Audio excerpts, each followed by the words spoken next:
Sorry, guys. I have a strong unction that this is going to be beneficial.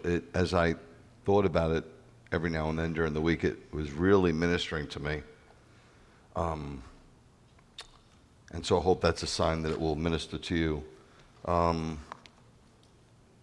want to just shout out to somebody in, I think it's Little Rock, Arkansas, and I think her name is Misty. And Misty, I just want you to know that I get your cards, and they're really well done, and I know there's a ton of effort into making these handmade cards that you do and your kids, and I appreciate it. I want you to know that. I really do. Also, the subject is a little heavy. I'd like to start with something funny, if I may. Are you up for something funny? All right. This is Bernadette's favorite. We know a lot of jokes. Bernadette is very, very funny. I think I'm funny. And maybe that's what keeps us together. But we like to laugh. And this is her favorite. A rabbi and his wife were cleaning up the house. The rabbi came across a box he didn't recognize. His wife told him to leave it alone. It was personal. One day she was out, and his curiosity got the best of him. He opened the box, and inside he found 3 eggs and $2,000. When his wife came home, he admitted that he opened the box, and he asked her to explain the contents to him. She told him that every time he had a bad sermon, she would put an egg in the box. He interrupted and said, "In 20 years, only 3 bad sermons? It's not bad." His wife continued and said, "And every time I got a dozen eggs, I would sell them for $1."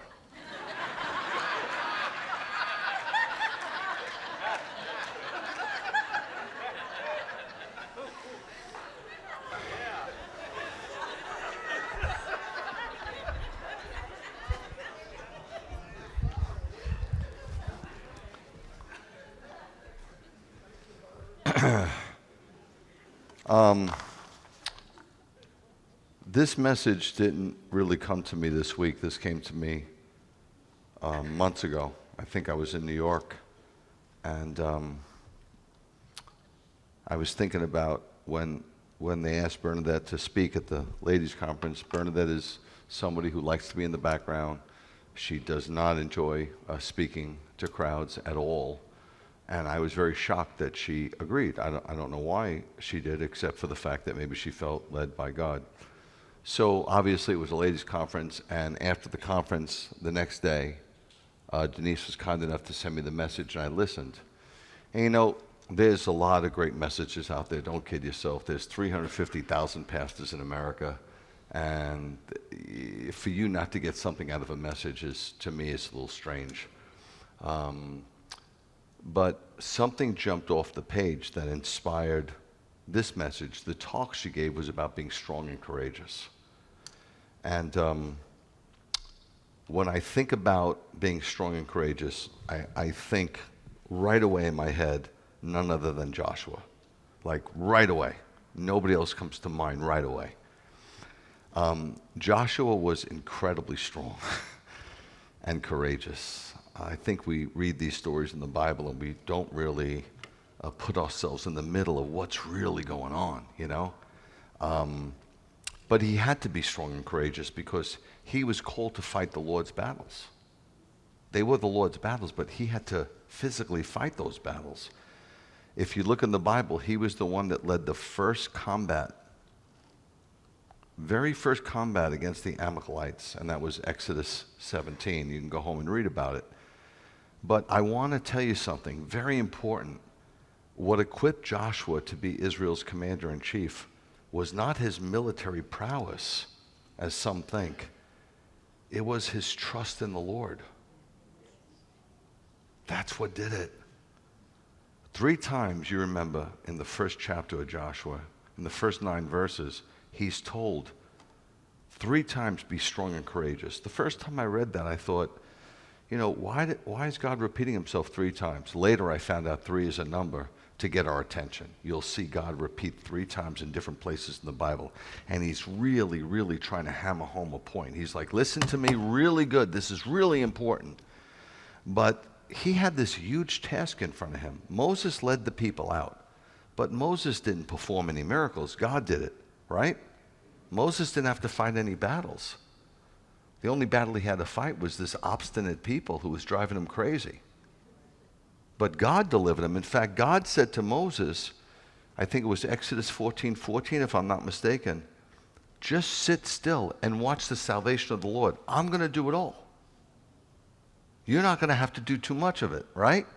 Joshua, on the other hand, didn't lead the people out of Egypt.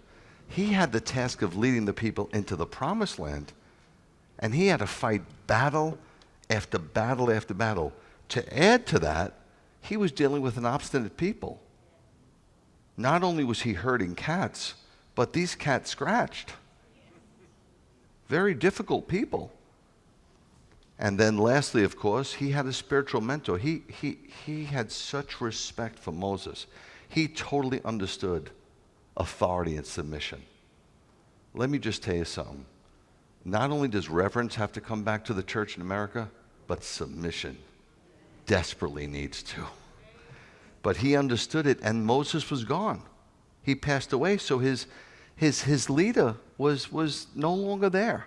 So all these issues, just picture it, were weighing very heavy on his heart and his mind. Just put yourself in his shoes. You must put yourself in somebody else's shoes. There's an old Native American saying, don't judge anybody until you walk a mile in their moccasins. You don't know what somebody's been through.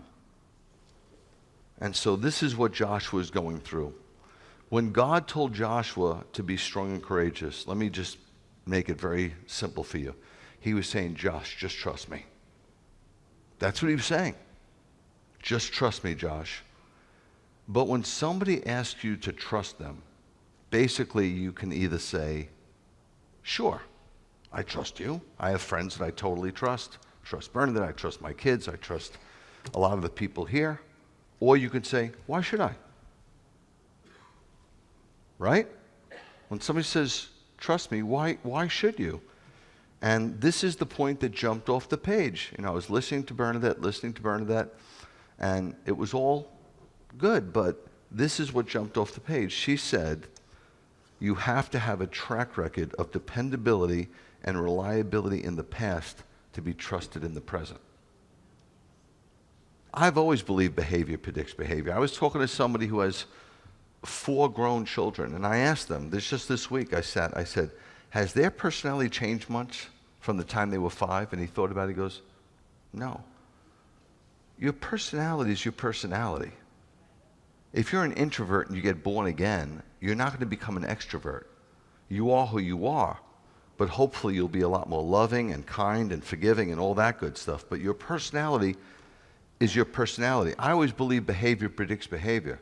If you got a lousy track record, if you're a liar in the past, you're probably going to be a liar in the future, unless God steps in. So God was saying, okay, look at my track record. Look at my track record, Josh. How have I done? Let me give you just a few scriptures, just a few, that I think will help us to trust the Lord if we embrace them. If we embrace them. First of all, God always keeps his promise. Look at Numbers 23:19. It says, God is not a human who lies. Human beings do that. Exaggeration is not exaggeration, it's a lie. There's no such thing as a white lie. Even when we keep silent when we should speak, that's a lie. Or a mortal man who changes his mind. Human beings change their mind all the time. It's like, whoa, wow. Just no consistency, right? God says, when I say something, I'll do it. When God makes a promise, he will fulfill it. Number 2, unlike men, God has the power to bring all things, all his plans and promises to pass. We sometimes don't. We make a promise and we realize, we bit off more than we could chew. I can't finish this project. I can't bring this thing home. But not God. Look at Isaiah 14:24. Adonai Tzevaot, why is Isaiah using that? Tzevaot means the Lord of heaven's armies. He's talking about a mighty God here. When it says the Lord of heaven's armies, you're talking about a mighty God. He has sworn, just as I thought it will occur, just as I planned, so it will be. God's never bounced a check. Ever. And lastly, we read in the Bible over and over again that the Lord will fulfill his promises. Look at 1 Kings 8:56, the dedicating the temple. Solomon cries out, "Blessed be Adonai, who has given rest to his people Israel." They're at peace. They're at peace from their enemies. In accordance with everything he promised this. Not one word has failed of his good promise. Not one word which he made through Moshe, his servant. I want to add to that, those 3 verses, that's quite enough, but I want to add to those to say that Joshua himself had good reason to trust the Lord. You realize he saw all those plagues come upon the Egyptians? Eyewitness. We read about it and we believe it. We never saw it.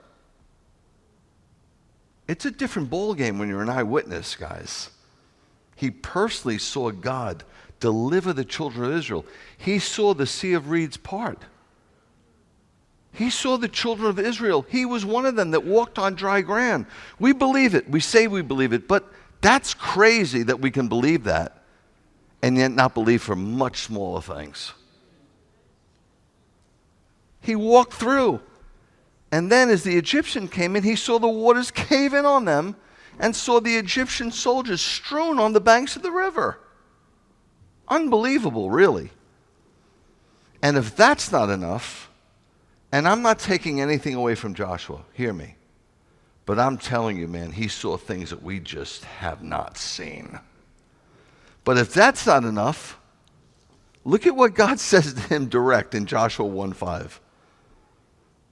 This is God talking directly to Josh.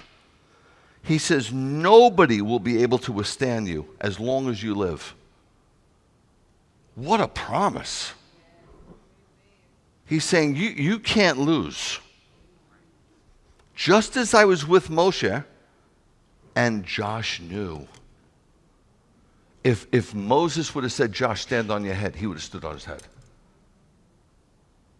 He would have done anything Moses told him. He was also an eyewitness to this face-to-face relationship that him and Moses had.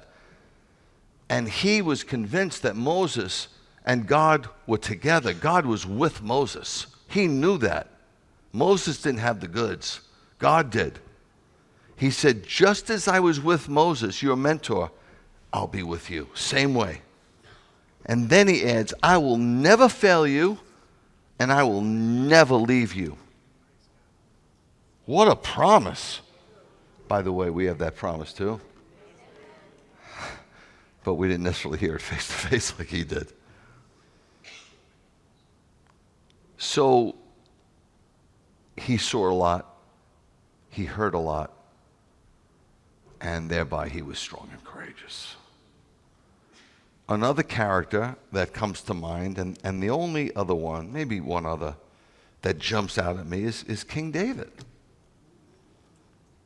I mean, he personified being strong and courageous. You guys know the story so well, right? I mean, the David and Goliath story is known so well that people in the world use it.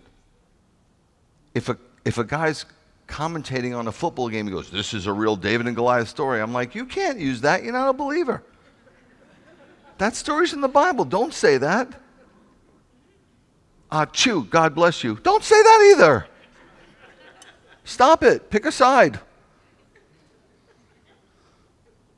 But you know the story. 1 Samuel 17, 1 through 3. The Philistines, you know, this is a Judaic version, rallied their troops for war, assembling at Socho and Yehuda, and setting up camp between Socho and Azekah and Ephes Damim. I'll show you a pic in a minute. Shaul, Saul, and the men of Israel assembled, set up camp in the Elah Valley, and drew up their battle lines opposite the Philistines. The Philistines occupied a position on one hill, and Israel a position on the other hill, with a valley between them. Let me show you a picture, because I think in our mind, sometimes we don't realize how narrow the valley was. You see that hill in the back? That's where the Israelites stood. I've been there. I've been to the valley of Elah many times, and that's where the Philistines. Do you see? Why do you think, we read in the Bible, we think they're so far away. If they were so far away, how could they hear them yelling? You get in your mind that they were close, man. They were like right on top of each other. They couldn't get away. And it's 17 miles. The Valley of Elah, what you're looking at, is 17 miles southwest of Jerusalem. And it's in a town called Gath, which was the capital of the Philistines. And, man, it's Saul on one hill and the army of Israel, and it's Goliath on the other hill with the armies of the Philistines.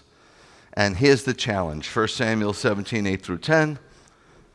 He stood, meaning Goliath, and yelled at the armies of Israel, "Why come out and draw up a battle line? I'm a Philistine. They're in their town. And you are servants of Saul. So make it simple. Choose a man, one man, and let him come down to me. If he can fight me and kill me," this isn't submission, this is to the death, "we will be your slaves. But if I beat him and kill you, you'll become our slaves and serve us." The Philistine added, "I challenge Israel's armies today. Give me a man and we'll fight it out." All the pictures you see on the internet are incorrect. Every single one. The armor is not the armor he wore.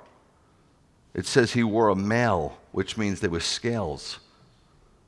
Based on his spearhead, based on his size, that he was 9 foot 9 inches, his weight was anywhere on the low end of 600 pounds to the high end of 750 pounds. Now, I don't know if you've ever met a big guy before. I've met a couple of guys 350. They will dwarf you. Dwarf you. I met a couple of guys that were over 300 pounds, 6'8", 6'9". I had a friend, scary looking. I mean, you just can't imagine hurting them. But 600, 700 pounds?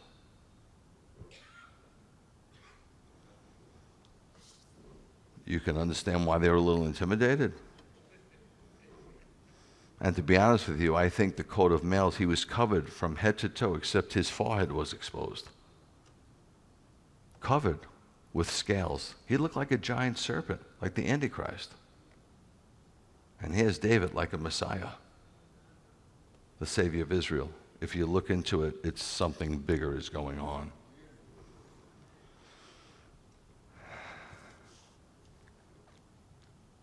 Why was David so willing? I mean, people say, well, he was really good with a sling. Nobody's that good. Listen, nobody's that good. He only had right here to hit him. He was covered with a helmet. His legs, arms, everything was covered. He could just hit him right here. Do you think he was that good? This is not a sniper with a scope. This is a kid with a sling and a rock. Why was he so strong and courageous? The whole army of Israel is shaking, as you would be.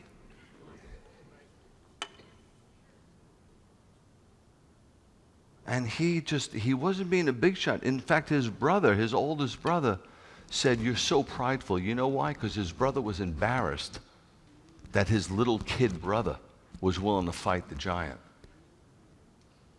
And remember what he said? What will the king do? Because they overheard him talking. What will the king do for the guy who beats the giant? Remember what he said? "Oh, there'll be a great reward for you personally. You'll get to pick one of the king's daughters to marry. All of a sudden, you're royalty. That's not bad from being a little nobody. And the third thing, your family will be exempt from taxes." I'd fight a giant to be exempt from taxes. That would be the one. Marry a princess? Nah, who needs a princess? That's high maintenance. Personal reward? Who cares? Oh, exempt from taxes? Give me the sling. I'm in. I'll play. But why was he so convinced? Look at 1 Samuel 17:37. This, when you read the story, this should jump out of you. Then David said, Adonai who rescued me. See, people say, well, he fought lions and bears. Nobody could fight a lion and a bear. I tried to fight a German Shepherd once. All I got was stitches. Nobody could fight a lion and a bear. You can't fight a lion. Come on. You can't, not a lion. I've seen lions in the wild in Tanzania grab onto an antelope. You can't fight a lion. He knew it wasn't his prowess. He knew, look what it says, Adonai who delivered me. Adonai who rescued me. The reason why you're here today is because of Adonai. He said, he rescued me from a lion and a bear. Surely he could rescue me from this Philistine.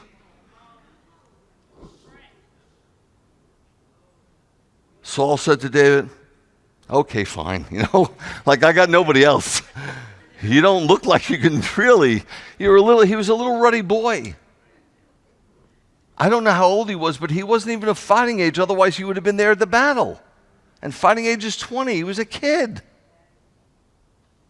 And Saul's like, we got nobody else. I'm not going, and I know they're not going. And then he said, look, this kid's going to get killed. Let me at least put on some armor on him so I can go down and say, and I tried to help him. And he put on this armor. Saul was a big guy. He was huge. Remember, it said he was very, very tall, probably over 6 foot. And David was a little boy, and he put on the armor. He goes, look, I can't even walk in it. He was so trusting. He was trusting in the Lord. He was trusting in the Lord. That's why he was strong. He wasn't strong in and of himself. And just a side note, I love you, but if you act strong in and of yourself, God's going to put you through something that's going to humble that.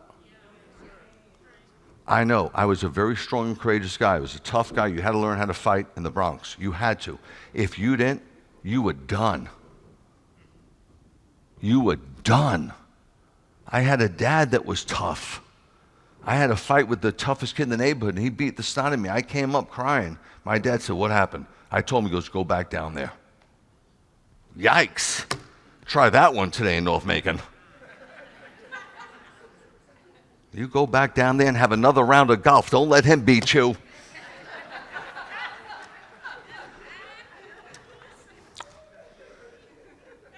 It was tough, and at times it was scary. Very scary, but you couldn't act afraid, but it was scary. It was a rough kind of upbringing. David wasn't strong in and of himself. His confidence was totally in the Lord. Joshua's confidence was totally in the Lord. And because of his trust, he was sure of victory. Look at 1 Samuel 17:44-47. This is priceless. The Philistine says to David, come here to me. I mean, this guy's huge. He's so strong. If he took David's arms, he could pull them off his body. He could pull them off his body. I kid you not. Come here to me, kid, so I can give you a flesh to the birds in the air and the wild animals. David answers the Philistine, quote, you're coming at me with sword and a spear and a javelin, meaning every game, the short game, the longer game, and the longest game. But I'm coming at you in the name of the Lord of Heaven's army. Remember? That's the power name for God. That's the power name, the God of the armies of Israel, whom you have challenged. You're not challenging me. This isn't personal. Don't take it so personal. If you feel like you're being attacked, it's not you. It's the God in you, which the enemy hates. I'm convinced that the enemy can't stand me. He's tried a lot of ways over the years to just get me to back off. And there's times I would ask God, look, it's a little much. And God told me, you could back off. It's your choice. But there's that cold silence. And what it says to me is, we'll never have the relationship we could have. That keeps me going. You've challenged the God of Israel. You didn't challenge me. Today, Adonai will hand you over to me. Not, I fought Baron. Do you see it now? Do you highlight it? Don't make the story about David. Make the story about the God of David. Stop talking about Israel's prowess and Israel's intelligence. Israel's not that smart, but God is. Stop giving Israel the glory. Fall in love with the God of Israel. Today, Adonai will hand you over to me. Adonai will hand you over to me. I will attack you. I will lop off your head. He didn't have a sword, so he used Goliath's sword. Same old story. What do you know about Purim? Who's the antagonist? Haman? And Haman built a gallows to hang Mordecai on, and what happened? Boomerang. Goliath is going to cut off David's head with the sword. David cuts off Goliath's head with Goliath's sword. And then we're going to attack the whole army, and we give your carcasses to the birds in the air and the animals in the land. Then, and this is the kicker,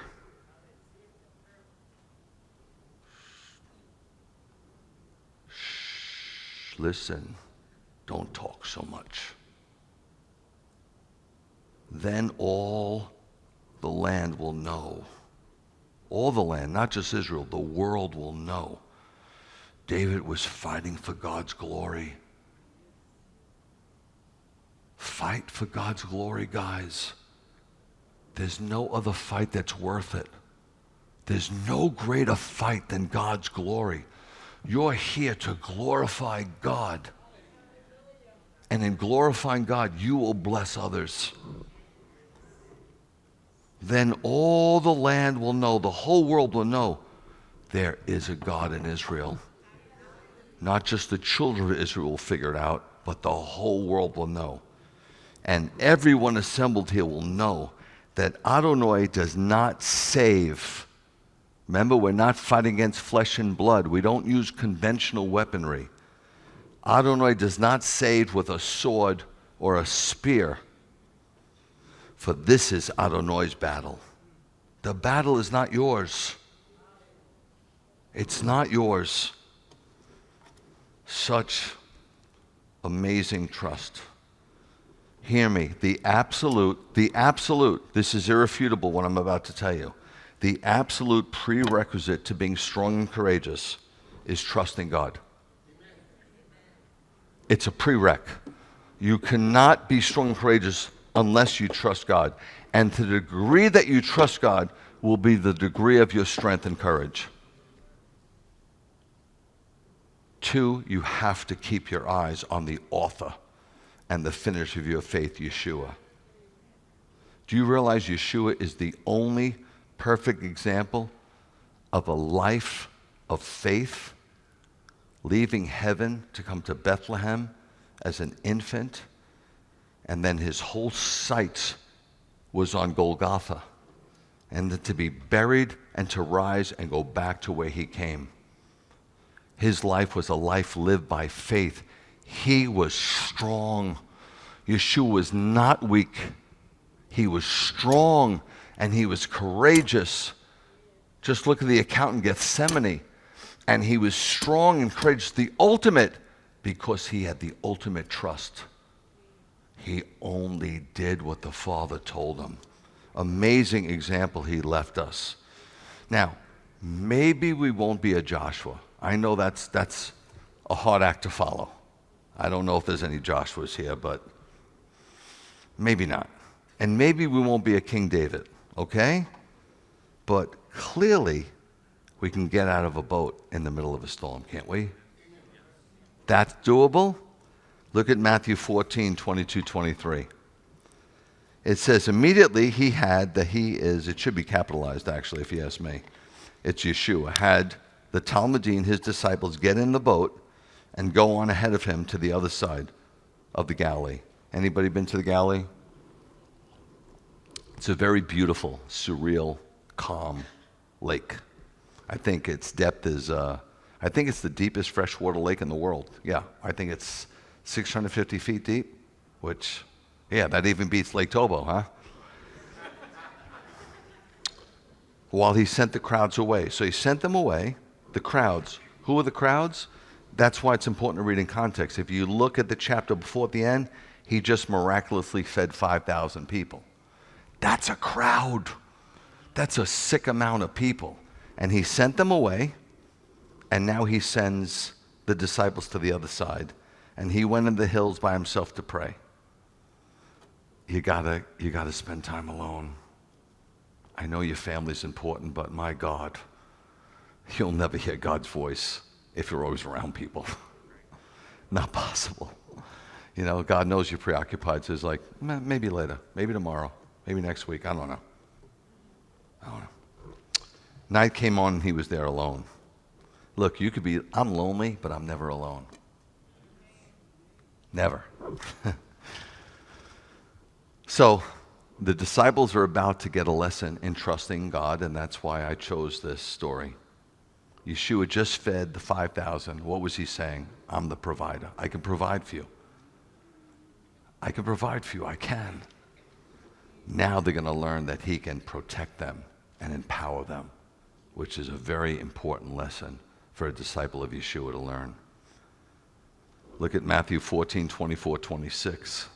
Continuing on the story. It says, by this time, the boat was several miles away, battling a rough sea and a headwind. Now, people think that, maybe Yeshua called a miracle and caused this storm. I have friends that live in Israel. The Sea of Galilee has these cold, cold east winds that come. And when the cold east winds meet the hot air from the sea, it can cause 6, 8, 10 feet surges. I have friends that windsurf and they get out there. I don't know if you've ever been in 6 and 8 feet. I was in once. I had to save somebody. It took me 20, 30 minutes to recover. When I was a lifeguard, I was taken in water. It's almost impossible to swim against those kind of waves. You just get brought under and brought under and brought under.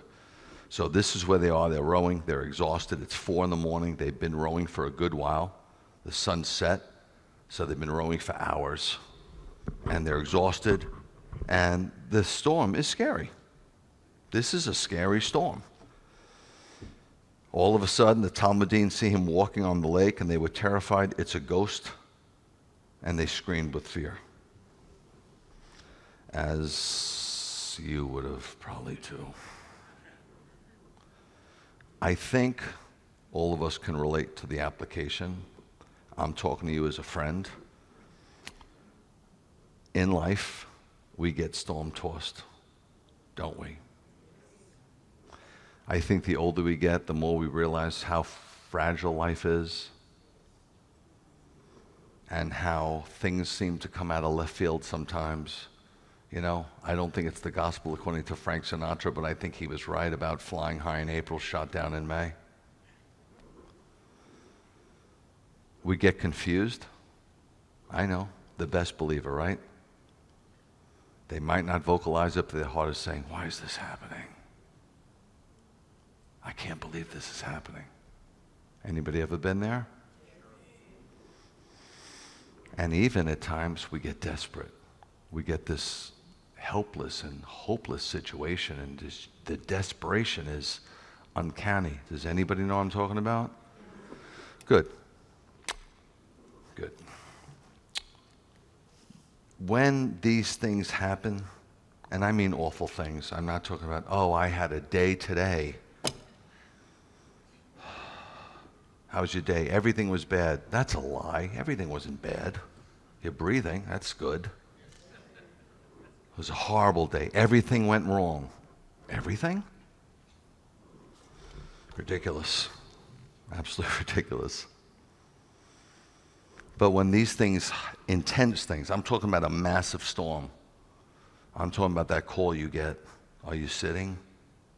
I'm talking massive stuff. And a lot of you have experienced it. In the midst of that storm, Yeshua, for some reason, seems so far away. You're all alone in this boat that's getting smashed by waves, and you feel like you're going to capsize. And so what do? we press the panic button. Just human, right? Kinda. And please don't act like you're stronger than you are, because God's going to humble you. He's going to put you in a situation. Listen to me, I'm trying to help you. I'm 66 years old. I've seen people go, I can't believe she's handled it that way. And then they lose their kid. You have to walk in humility. You can't be a big shot, and you can't look down on other people as they're handling things that you think they should have handled better. Don't do it. Not with God. You can get away with that in the world. You can get away with a lot of stuff in the world. Not in God's kingdom. Don't you do it. Holster that weapon. Guard that tongue. Continuing on, Matthew 14, 27, 28. We're almost done with our scriptures. But at once Yeshua spoke to them. How long? Pretty quick. He could have let them keep going on and battling the storm. Courage, he said. Be strong, come on. You're not alone, it is I. I'm here with you. Stop being afraid. All the 12 disciples were afraid? Wow, I thought they had halos and their face shone like the sun. I'm not putting them down. I'm just being very honest. Then Kepha, Shimon, Peter, called to him, Lord, if it was really you, tell me to come to you on the water. Peter's heart is pounding. They're all pounding. They're afraid. They think they're going to die. And then to top it off, a ghost shows up. Very scary situation. Okay? His heart is pounding. But as soon as he hears Yeshua's voice, the tides of his emotion change instantly from fear to craving. He hears his voice. He forgets about the storm. He's like out of his mind. I'm going towards that voice. If that voice, I recognize it. If that's you, Yeshua. This is remarkable. This is a mark of great faith. Great faith. Last section of scripture, Matthew 14, 29, 32. Come, he said. So Peter prayed. Right? There's wisdom in a multitude of really scared counselors. So he turned to the other disciples and said, what do you think? I think it's him. He told me to come. What do you think? I wouldn't. I'm glad he didn't tell me to come. You're on your own. So immediately Kepha got out of the boat, walked on the water toward Yeshua. Let me repeat that. He walked on the water. But when he saw the wind, he became afraid, and as he began to sink, he yelled, Lord, save me! Yeshua immediately stretched out his hand and took hold of him and said to him, a loving chiding, a loving rebuke. It wasn't like, oh, God, and you want to be my disciple?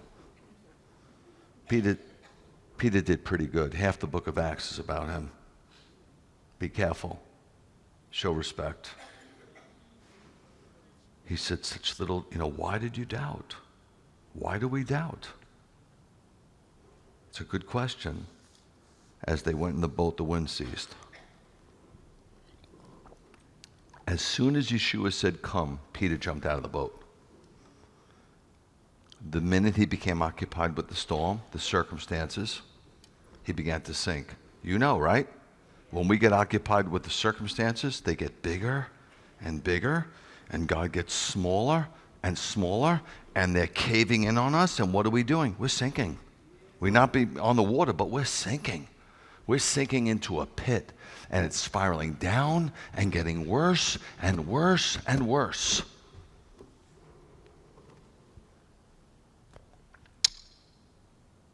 I would like to share with you a few things that I think if you wake up and hear, it might be beneficial to you in the future, because the storms will come. They will. This is what you can expect when you step out of the boat in life. You can turn that off and just put the trust God slide in there. 1, you can expect risk. You hear me? When you step out of the boat, you can expect risk. Anything the Lord asks us to do will involve some degree of risk. Even if it's just sharing the gospel. Maybe it's the risk of rejection. I don't know. But there's risk. Hear me. Success is not guaranteed when God asks you to do something. I know we're told in the New Wave Aftershave, yes, you can have success, name it, claim it. No. The 12 disciples were killed.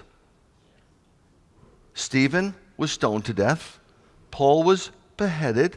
Isaiah was sawn in two. Amos was beaten with a club. No. No, who told you that? Not the Bible, not my God. Something could go wrong. And that's where trust comes in. The first trip I took to India was right after my massive surgery in 2005. I was totally opened up.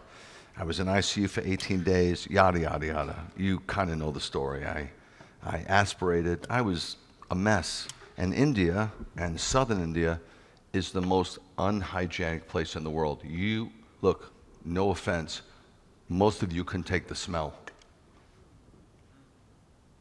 It's something like you'll never see, not in Africa, not in the Caribbean, not on Pianona. Trust me, it's like something you've never seen. And all the doctors said, you can't go. I was still on vancomycin. And then others said, and they were right to say this to me. Others said, you got a letter from a guy. What if he's a Muslim that just wants to kill you? I didn't even know where I was going. All I knew was some airport I was flying into, and then it was 14 hours away. I couldn't even tell Bernadette, hey, I'm going to be here. So if I was abducted or something, and she would have called the State Department, where is he? I don't know, somewhere in India. Oh, that's good. You know what I mean? I didn't even know where I was going, and people said, what if? I said, yeah, wow, I wasn't thinking about that, but thanks a lot for the encouragement. Appreciate that.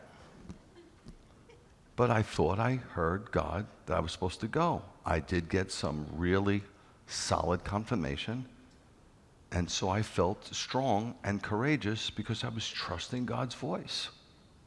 And I went. Now, could I have killed? So many people would have said, see, it wasn't of God. That's not true. I know people in other countries that were killed, and it caused a massive revival. One guy died in Argentina, and hundreds of thousands got saved. Don't you think that's worth it? In God's economy, not yours. If there was no risk, there'd be no need for faith. Does anybody open up the parachute in the plane? Nope. Expect risk. 2, expect fear. But I don't want to be afraid. Then stay in the boat.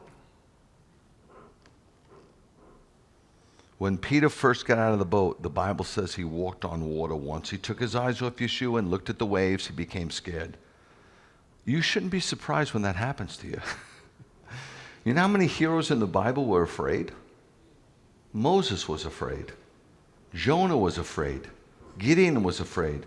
Get this, the great apostle Paul? Oh no, Rabbi, not him. Read Acts 18 and read 1 Corinthians 2. You'll see where he says he was afraid. Yes. While the intensity of the fear may vary, it's typically present whenever God asks us to do something out of our comfort zone. We're going to have some fear. We may not be able to avoid being afraid, but we can control how we respond to that fear. Expect risk, expect fear, expect storms. I know nobody wants this. I get it. I get it. We want a God who we can say, don't let anything happen to my kids, especially not anything happen to my kids. Right? And don't let me get sick. I don't want to deal with any kind of crazy cancer or anything. And don't let me lose my job. And let me have some financial security. And then maybe when I'm 92, let me just go to sleep and wake up in your arms.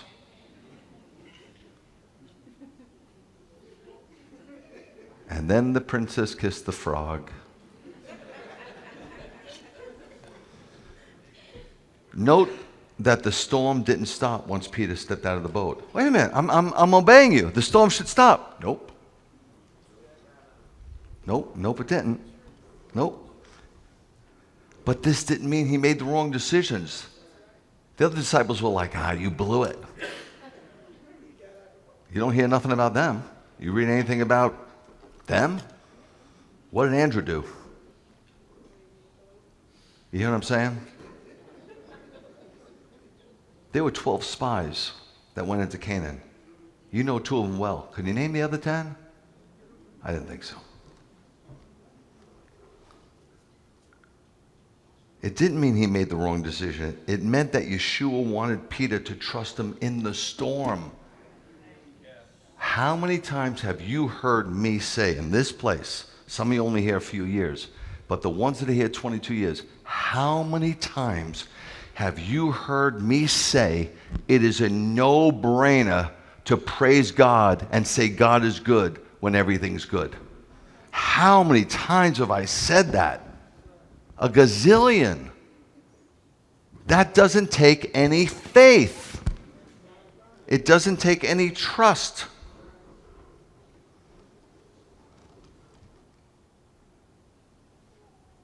Just because you're doing God's will doesn't mean you're not going to have storms, sweet pea.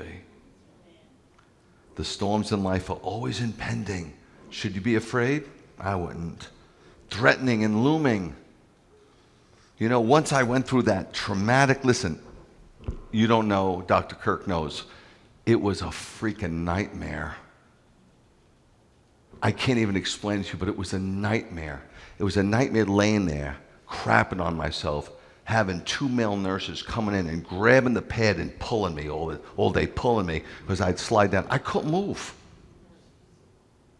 Not eating for weeks and weeks, not even having any water. When my kids came, Max was there the whole time, but my other kids came, I wailed. And I said, look, Shayna, look, Lily. I would always protect them. They knew I could always protect them. I said, I can't protect you. I'm pitiful. And I was. And for whatever reason, Bernadette, who has sick courage and strength, never seen anything like it. Never. I remember when she got melanoma, and the doctor said, listen, if it's too deep, there's nothing we could do. You're going to die. Melanoma. And she was going for a big surgery. And the surgery was at 11. And 9 o'clock in the morning, she left the house. I'm at the wall praying. I said, where are you going? She goes, I'm going to get a pedicure. I said, Bernadette, you have melanoma. She goes, yeah, but my nails are ratch. She has a gift of faith. It's been given to her. She didn't develop it. She didn't read about it in the Bible. She didn't pray for it. It's just kind of a gift. But I asked her the other day, I said, I was so pitiful. So pitiful. Why did you never pity me? She goes, because you weren't pitiful. It wasn't your fault. You know, I was going to bring that negative energy in there. She'd come in with a dopey coffee, 8 o'clock in the morning. Good morning, sunshine. Sunshine. And then she had I'm wearing it today, Bernadette. She gave me a watch while I was in there. I said, why'd you give me a watch? So I know the time I die? What do I need a watch for?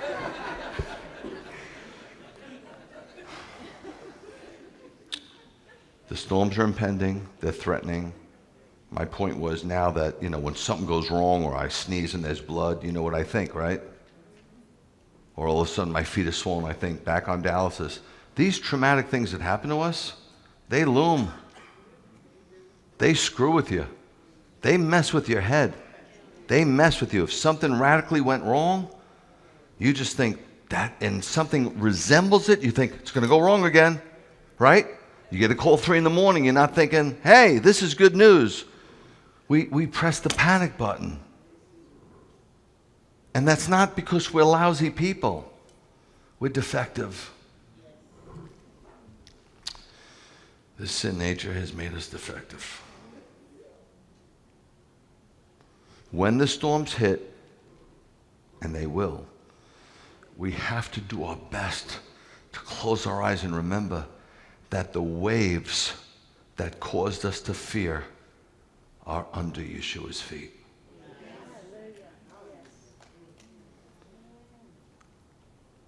I could cry about that, because that's what I have to remember all the time now. I have to force myself like a spiritual Rain Man, and constantly thank God and constantly believe that God will not hurt me and he's looking after me. And even if I do go, that's the will of God and I can embrace it. Expect risk when you step out of the boat. Expect fear. Expect storms. Ready for number 4? Expect setbacks. Expect setbacks. After successfully walking on the water. He's walking on the water. I don't know how far, but it's a lot further than you and I ever did. He's walking on the water, and then the setback, he begins to sink. Once you step out of the boat, don't be surprised you're going to have setbacks. The key is to imitate Peter and stay close to Yeshua. Let me repeat it. The key is to imitate Peter. So if Yeshua's out on the storm, don't stay in the boat, man. Get to Yeshua. When he began to sink and he yelled, "Lord, save me," Yeshua immediately, it says he reached out his hand. He didn't have like a rubber arm. He was a human being. He had to be right there. If Peter was far from him, he wouldn't have been able to save him. Maybe he would have performed the miracle, but stay close to Yeshua. Stay close, so if you sink, he can grab you, man. That's the place to be, close to Yeshua. Risk, fear, storms, and setbacks, but you ready for the best of all, the end-all, be-all? Expect Yeshua.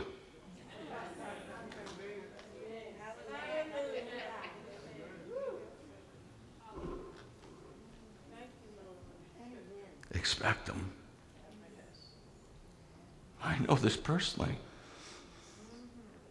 I told you, day 47, I broke. I didn't think I could do one more day. I was getting sicker. It was getting worse. I didn't think I could do one more day. I was like, let's stop this already. Obviously, I'm not going to get healed. Just let me go.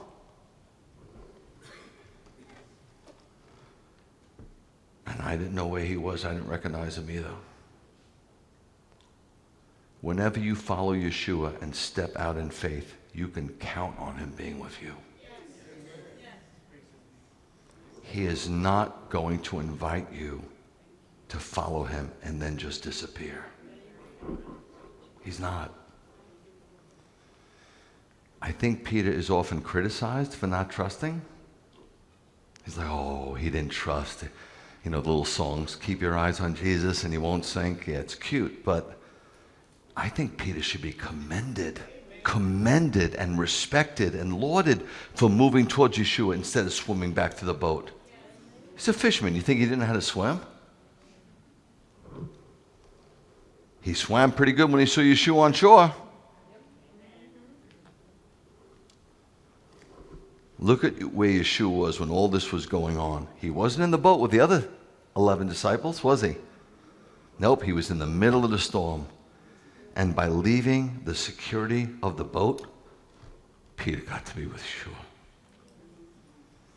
And for those of you who don't understand that, there's no way I can explain it to you. Sorry. I'm limited.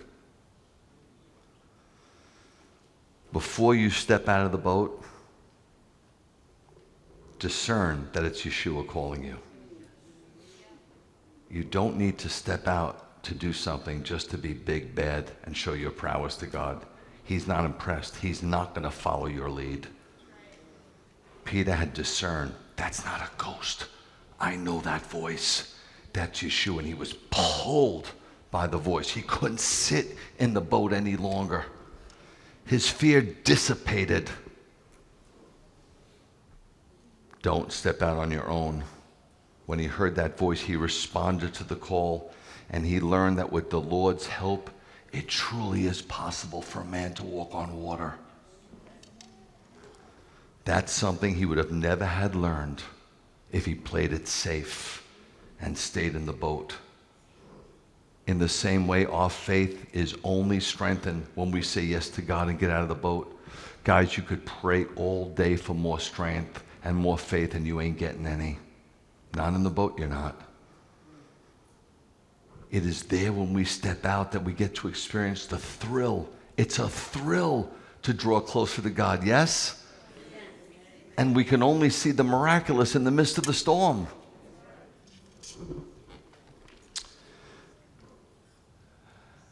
Our move to Macon was very risky and very stormy, and it had a gazillion setbacks. I'll give you the 5-minute version. I was in Ormond Beach. I had exceptional friends at Beth Judah. There were a lot of young guys with kids. I was a young guy with Jeremy. We'd meet Sunday mornings for bagels and cream cheese. The kids would play. We'd talk about God and other things. Bernadette had a ton of friends. I had my 3 Steves, Dr. Knight, Stephen Knight, who I rode my bike with 2-3 times a week. Dr. Levine, who's a surgeon who I'm still friends with, and Dr. Knight. My friend Steve Baroni. I had friends. We lived a half a block from the beach. 1,100 square foot house. It was gorgeous. $78,000, I think. Half a block to the beach, half a block to the river. This is before COVID and before all the New Yorkers came down there and ruined it. No offense if you're watching, but you know who you are. Never locked my door. Knew all the cops. There was basically no crime. It was a paradiso. And my worship leader, Beth Judah, who was probably one of my best friends, if not my best friend, he moved to Atlanta. And my kid was missing his kids. So we went to visit him, Labor Day weekend, just to visit. And that night, Shabbat night, I was going to speak at a synagogue because I was on my way to Ghana. And I was speaking, and I was seeing if people would help me support the trip. And Kevin said to me, listen, there's a synagogue that just started. They don't even have a leader or anything, called Beth Yeshua in Macon. I said, okay, and they meet Saturday morning. Maybe you want to come. And I immediately said, Kevin, I'm exhausted. I can't see straight. I've been working so hard. I absolutely don't want to go. I'll just wait for you to come back, and then we'll party on. And he said, I think you should pray about it first. And I felt compelled to go. Compelled, like I couldn't stay in his house. And as soon as I went there, it was on a little strip, little storefront. I opened up the door, crossed over the threshold, and God spoke to me and said, when you give up everything and come here. And I just began to weep and weep, because how do you say no to God? But I tried my best. I tried my best. But he gave so many, and some of you don't know the story, and I don't want to belabor it, but so many unbelievable, ridiculous, miraculous, over-the-top confirmations that I couldn't say no. But I was still trying to fight it. I was still looking, there's got to be a loophole, even though, and it got to the point we came to Macon, we looked for a place, I looked for an apartment, because I didn't want to put down stakes. 10 pegs. I was leaving after a year. There's no way. I'm like, I'll say yes to you 1 year. And we were in a hotel called the Studios Plus on Riverside. It was rainy. It was November. I couldn't understand anybody. They couldn't understand me. The kids were going crazy, you know. 3 of them at the time, they were going crazy because Lily was born here. And I just wanted out.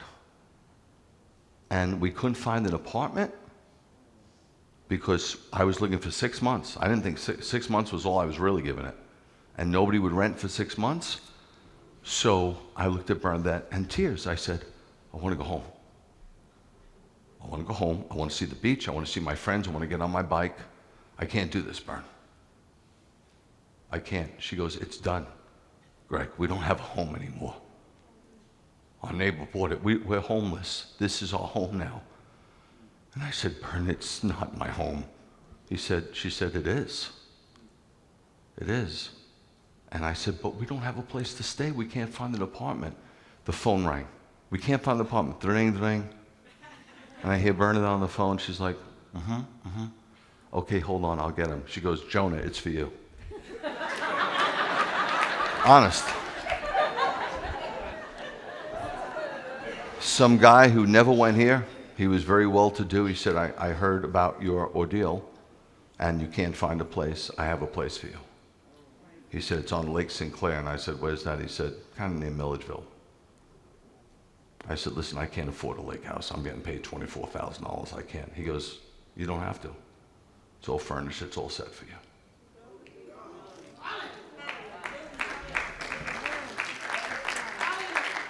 It was risky. It was a startup. 24 grand is not easy to have a wife and 3 kids, especially with the wife homeschooling. It was rough at the beginning. For some reason, we attracted very crazy people who were very rebellious and wanted their own way. And it was letting me know this is how you should run the synagogue. It was overwhelming, just overwhelming. Golly, I don't know how we made it except for the grace of God. But we stepped out of the boat. I stepped out gingerly, like the old people that go to the ocean, they go, and they go back to their chair. Bernadette just dove right in. But I would have missed out on a lot of unbelievable stuff. I would have missed out on meeting some of you guys who have become some of my best friends. Some of my best friends that I've ever had in life. I don't think that if I stayed at Beth Judah, I would have seen the ministry flourish and the synagogues being built all over the world. I don't believe so. I saw the miraculous. I was saved. In 2005, my best friend, he might be watching, he checked me. He said, you don't have an aneurysm. You're fine. And I would have been dead if I wasn't here. I mean, so many incredible things happened for us in Macon. And I would have missed out. And when I finally asked God the final question, do I have to go? I asked him. I didn't want to. I was very happy. I was so happy in Ormond. I said, do I have to go? And God said, no. No, of course not. I would not force you. I said, what's wrong? And he said, we're not going to be as close as we could be. And that put me over the edge.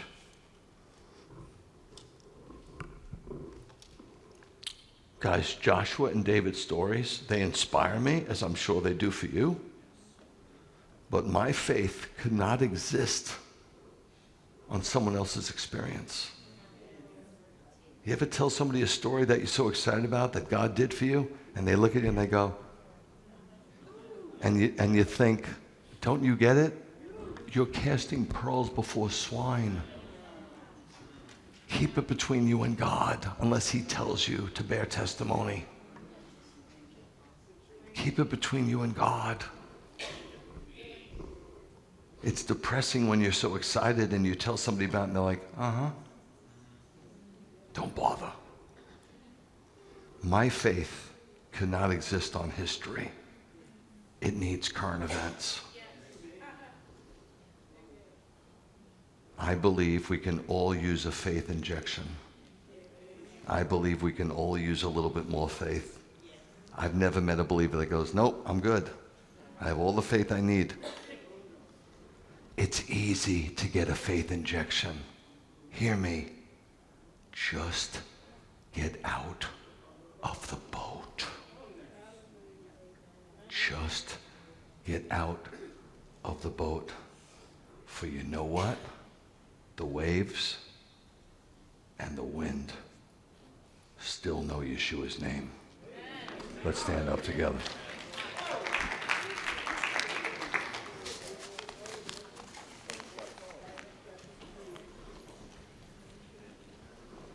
Well, Bernadette, I know you're watching. Hopefully you won't put another egg in the box.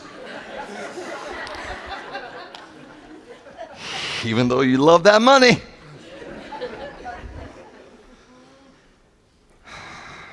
I love you guys very, very much. And I hope it was beneficial. You know, we're kind of starting a new year. I know fear. I've seen it in you. I've seen it in me. I've seen it in others. Let's see if we could ditch some of it this year. Then we'll be bold and courageous. And fear won't have such a grip on our lives. May the Lord bless you and keep you. May the Lord make his face to shine upon you and be gracious unto you. And may the Lord lift up his countenance upon you and give you peace. In the name of the Prince of all Peace, Yeshua. Yivarecha Adonai v'yishmerecha. Yo'er Adonai ponav elecha v'hunecha. Yisa Adonai ponav elecha v'yasem lecha shalom. I love you guys. Shabbat shalom.